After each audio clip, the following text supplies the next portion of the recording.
ევროპის ზამთრის ახალგაზრდული ოლიმპიური ფესტივალი ოფიციალურად გახსნილია. ყურადღების ეპიცენტრშია ბაკურიანი, თბილისი და ბათუმი, სადაც 45 ქვეყნის 1000-მდე სპორტსმენი 8 სახეობაში შეჯიბრება ერთმანეთს. მათ შორის იქნებიან ქართველი მონაწილეებიც, რომლებიც 3 სახეობაში იასპარეზებენ. გახსნის ოფიციალური ცერემონია ცოტა ხნის წინ დასრულდა ბაკურიანში. ეს იყო ქართული ტრადიციული ელემენტებით დატვირთული სანახაობა ოლიმპიური ცეცხლის შემოტანით და სპორტსმენების აღლუმით ხორუმის ფონზე, რისთვისაც სპეციალურად 30 წუთიანი მუსიკალური კომპოზიცია შეიქმნა. ცერემონიაზე სიტყვით გამოვიდნენ საქართველოს მთავრობის მეთაური, საორგანიზაციო კომიტეტის თავმჯდომარე და საერთაშორისო ოლიმპიური კომიტეტის ხელმძღვანელი. ფესტივალი გახსნილად გამოაცხადა პრეზიდენტმა მიხეილ ყაველაშვილმა. შალვა სუმბაძე შემოგვიერთდება ახლა პირდაპირ ეთერში ბაკურიანიდან. შალვა, რა დეტალებს მოიცავდა სანახაობა და რა განცხადებები გაკეთდა ფესტივალის გახსნის ცერემონიაზე? საკმაოდ გრანდიოზული ღონისძიება იყო, მნიშვნელოვანი ელემენტებით, სანახაობრივი ელემენტებით დატვირთული და შეიძლება ითქვას, რომ ზამთრის ახალგაზრდული ოლიმპიური ფესტივალი ოფიციალურად გაიხსნა, ოლიმპიური ცეცხლი აინთო, თამაშები კი თავად სტარტს ხვალიდან აიღებთ. როგორც ხედავთ, საკმაოდ ამაყლებულია განწყობა, სხვადასხვა ქვეყნიდან არიან ჩამოსულები, მოქალაქეები იმისათვის, რომ ამ ფესტივალის მონაწილეები იყვნენ, მაქსიმალურად მიიღონ სიამოვნება იმ თამაშებით, რომელიც გაიმართება ერთი კვირის განმავლობაში ბაკურიანში. გეტყვით, რომ 8 სახეობაში იქნება ჯამში სპორტული შეჯიბრებები, ნაწილი გაიმართება ბაკურიანში, ნაწილი იქნება დედაქალაქში თბილისში, ხოლო ნაწილი სპორტული სახეობების გაიმართება ბათუმში. როგორც გითხარით, ხვალ დილიდან დაიწყება ოფიციალურად შეჯიბრებები, რაც შეეხება გახსნის ცერემონიას, დაახლოებით საათნახევრის განმავლობაში მიმდინარეობდა, დატვირთული იყო ძალიან ბევრი ქართული ელემენტით, მათ შორის, როდესაც დროშებით გამოდიოდნენ ქვეყნები, ამ პერიოდში უწყვეტად მიმდინარეობდა ხორუმი და ამ შემთხვევაში საკმაოდ მნიშვნელოვან სანახაობას ქმნიდა ეს ყველაფერი. ქართული ჰიმნის ფონზე, საქართველოს ჰიმნის ფონზე აღიმართა საქართველოს დროშაც და იყო საკმაოდ ემოციური ეს ყველაფერი. ამის შემდეგ კი უხუცესმა ოლიმპიელმა გადასცა ახალგაზრდა ოლიმპიელს ცეცხლი, რომელიც საზეიმოდ აინთო ბაკურიანის ცენტრალურ პარკში. შეიძლება ითქვას, რომ მსოფლიო მედიის ყურადღების ცენტრშია ახლა საქართველო, იქიდან გამომდინარე, რომ 45 ქვეყნის 1000-მდე სპორტსმენი იმყოფება აქ. საკმაოდ გრანდიოზული იყო გამოსვლები, მიმართვები, მადლობები, რომელიც გაისმა საორგანიზაციო ჯგუფის მისამართით, საერთაშორისო ოლიმპიური კომიტეტიდან იმ ორგანიზებისთვის, იმ შექმნილი ინფრასტრუქტურისთვის, რომელიც სპეციალურად ამ ასე ვთქვათ მომზადდა და ამ კონკრეტული შეჯიბრებებისთვის.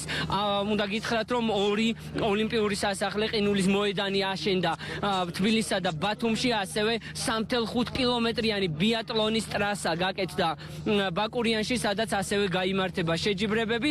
9-ში გაიხსნა ოფიციალურად ჩემპიონატი და 16-მდე მაყურებელს, ყველა მსურველს, რომელსაც ექნება ამის სურვილი, საკმაოდ კარგი სანახაობა ელის. რა თქმა უნდა, ოლიმპიადაში მონაწილეობას მიიღებენ ქართველი სპორტსმენებიც და ბუნებრივია, მათ აქვთ იმედი ქართველი გულშემატკივრის და ეპატიჟებიან მათ იმისათვის, რომ მხარდაჭერა გამოუცხადონ გულშემატკივრებმა სპორტსმენებს. რა თქმა უნდა, ჩვენც გვაქვს იმედი, რომ მოვიპოვებთ ევროპის ზამთრის ახალგაზრდულ ოლიმპიურ ფესტივალზე მედლებს.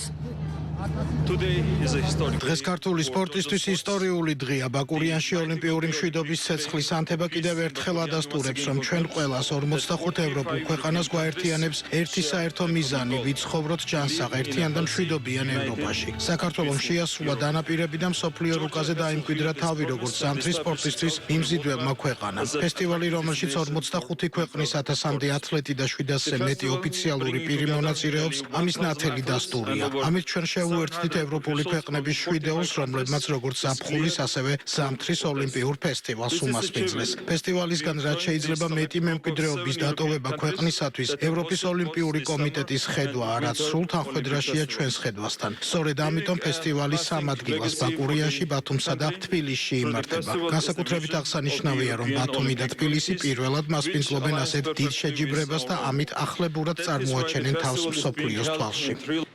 ეს გაცილებით მეტია ვიდრე სპორტული ღონისძიება. ეს არის შესაძლებლობა გავერთიანდეთ და გავაზიაროთ სიხარული როგორც ერთიანმა ეროვნულმა ოჯახმა. საქართველოსთვის ეს არის დიდი სიამაყის მომენტი. ევროპის ახალგაზრდული ოლიმპიური ფესტივალის მეორედ მასპინძლობა ჩვენთვის უდიდესი პატივია. წლების განმავლობაში უდიდესი შემართებით ვემზადებოდით ამ დღისთვის და შევქმნით თანამედროვე სპორტული ინფრასტრუქტურა. გავუზიარეთ მსოფლიოს ჩვენი სიყვარული ზამთრის სპორტისადმი და დღეს მზად ვართ მივიღოთ ევროპის ჩემპიონები. ეს ფესტივალი არა მხოლოდ ბაკურიანს აერთიანებს და ეკუთვნის მასში მთელი საქართველო მონაწილეობს. ეს არის იმის სიმბოლო, რომ სპორტი არა მხოლოდ შეჯიბრია, ის აერთიანებს ხალხს, ახალგაზრდებს, დიდოცნებებს და შთაგონებებს უჩენს, თან საიმედო მეგობრობას წენს მათ. ეს არის იმედი უფრო ნათელი მშვიდობის ევროპისთვის.